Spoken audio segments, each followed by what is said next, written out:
Hey everyone, welcome back to Corporate Decoder. Get ready, because in this filing, Halliburton's numbers do a bit of a balancing act, like a roughneck on a slippery rig. We're diving into their latest quarterly report to see if they're riding high or hitting a gusher of problems. Here's the lowdown. Halliburton's profits took a dip, but don't write them off just yet. We'll untangle what happened with their revenue, expenses, and a few surprises along the way, all while keeping it real. Let's get started. Alright, this is Halliburton's Form 10Q.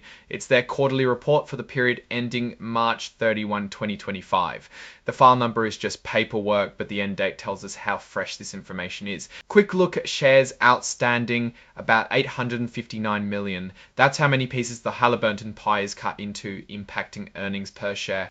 Here's where the story starts to unfold, the income statement. Let's hit the big numbers first. Total revenue came in at $5.4 billion. That sounds like a ton of money. But it's important to see how that compares to previous periods. Last year, for the same period, it was $5.80 billion. So they're down a bit. That's almost a $400 million decrease in just a year. Net income, the real bottom line, $203 million. Okay, still profitable, but how does that stack up? Last year, same quarter, $609 million.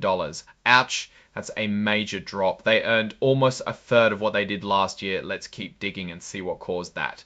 Earnings per share, basically how much profit each share of stock represents, is also down. It went from 68 cents to 24 cents. That means if you own stock, each share earned you less than half of what it did last year. Aha! Here's a big reason why profits are down, impairments and other charges, $356 million.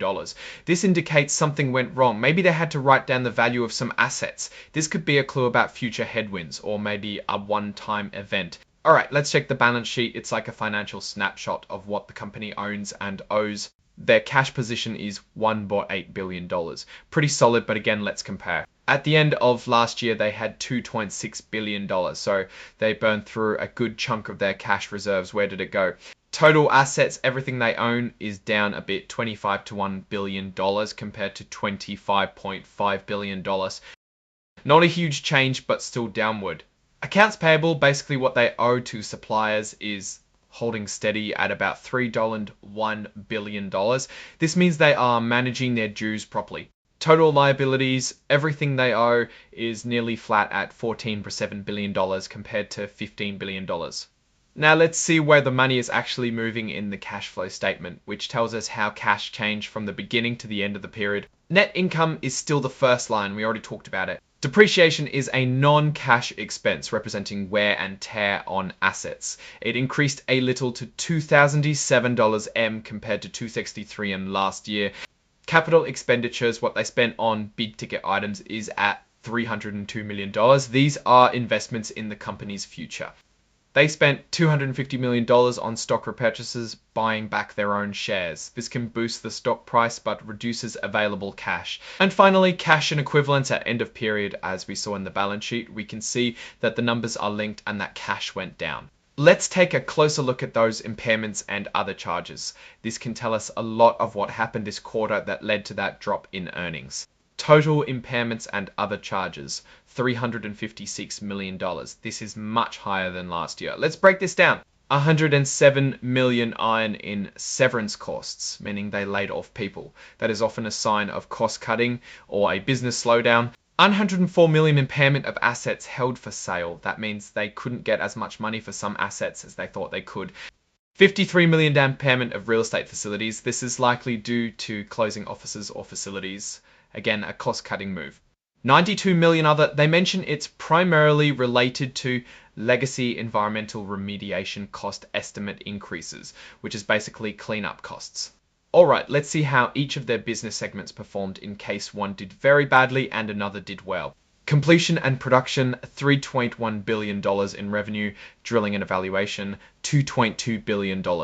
Again, this shows completion and production is their bigger moneymaker. Completion and production made $531 million in operating income, while drilling and evaluation made $352 million. But corporate and other was at a loss of $66 million.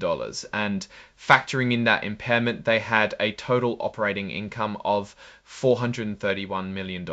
This is a large decline from the 987 M in the prior year. Time to check how the geographic regions are performing. North America, $222 billion. Latin America, $80.96 million. Europe, Africa, $755 million. Middle East, Asia, $1.5 billion. The company said during the 3 months ended March 31, 2024, Halliburton incurred a charge of $82 million primarily due to the impairment of an investment in Argentina and currency devaluation in Egypt. Now, how about liquidity? Can they keep paying the bills? As of March 31, 25, they had $1.8 billion in cash and equivalents. That's the same as we saw on the balance sheet. They repurchased $250 million in stock. They are committed to returning cash to shareholders, which is good for investors. They say they don't plan to take on more debt, which is responsible. Scroll the company.